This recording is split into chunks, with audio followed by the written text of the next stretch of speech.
Welcome. Today I am making elderberry syrup. I'm going to show you how, and it's really easy. I don't use a lot. With it, I sometimes will put clove in it. It's not my favorite, so mostly I just do the elderberries and cinnamon. Dried or frozen elderberries can be used to make elderberry syrup. The recipe that we are going to be using today, it's really simple. 4 cups of water, 2 cups of elderberries, 1 cup if you're using dried, some cinnamon sticks. You can, like I said, you can put the clove in. It's not my favorite. I prefer just the cinnamon, but put 5 cloves in if you are doing cloves. 2 cups of raw honey. You can use not raw honey if you like. It's a little cheaper, but it doesn't have as many benefits as the actual raw honey does, and I prefer the flavor of raw.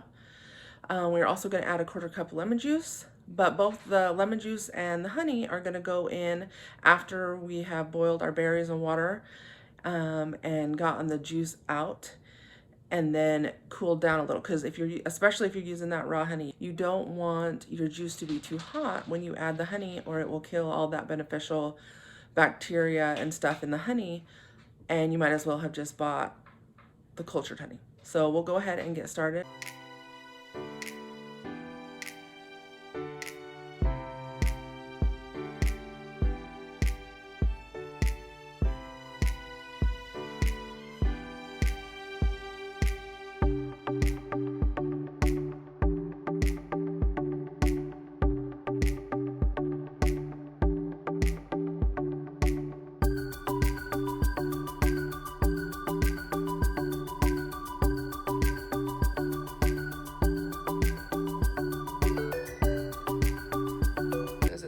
I just stir it every now and then. You can actually see the water is getting a little bit purple. It's gonna get a lot purple before we're done. And it'll simmer for 15 minutes. And as it's simmering, I like to, of course, continue to stir, but I also like to kind of squish the berries a little bit so you can get the most concentrated juice you can get. And we'll go ahead and come back when we are at a simmer and close to being done with that step.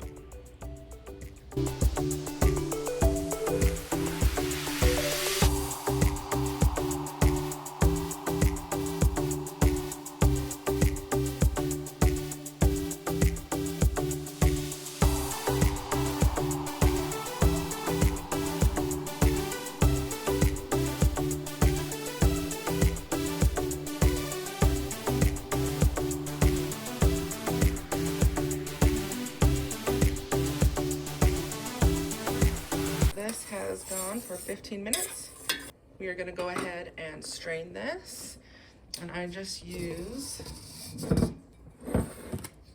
one of these little mesh strainers and strain it out so it's just the juice. Let it cool down a little bit. We'll go ahead and put in the lime and the honey, 1/4 cup, 2 cups, but you don't want to, again, not too hot when you mix in the honey, because you don't want to kill that raw honey. And we'll mix it all together, and then we'll go ahead and put it in our jar. All right, so it's been 5 minutes. We're gonna go ahead and take that off of there. Now we've got our syrup. It is still very hot. So we're gonna go ahead and let it rest a little while longer before we add our honey. And if you, I don't know if you'll be able to see, let's give it a look. Oh, you might be able to. So I don't know if you can see that very well, but if you look, you can see that I've got just about 2 cups of juice, and you're gonna want to add 2 cups of honey. So I'm actually gonna be able to just go right up just a little above my 4-cup line with my honey and not have to mess another jar or another measuring cup up, which is always nice. But so I just am gonna do it right in here, and then we just kind of whisk it together with the lemon juice as well, and it is ready to go in the fridge.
there you have it, elderberry syrup, and you can just take it every day as a preventative, or if you're actually feeling a little cough or something actually coming on, you can actually take it a few times a day. It is actually really good as just your regular everyday in place of maple syrup.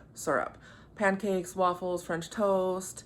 My kids really like it in yogurt, just like your plain Greek type yogurt, or if you make your own yogurt, it's a really nice flavoring to go in there, and it makes it a fun pink color. In your fridge, it can last for a good 6 months, especially because of all that honey. Because of all that honey, it will last a very long time for you in the fridge. And as I said, my kids love it in all sorts of things and on pancakes and everything. So we usually will use it up before it's time to even think about, oh, is this good or not? So I hope you enjoyed it. And we'll see you again next time. Please consider, if you found anything helpful, useful, like, subscribe, share, comment, and we'll see you next time.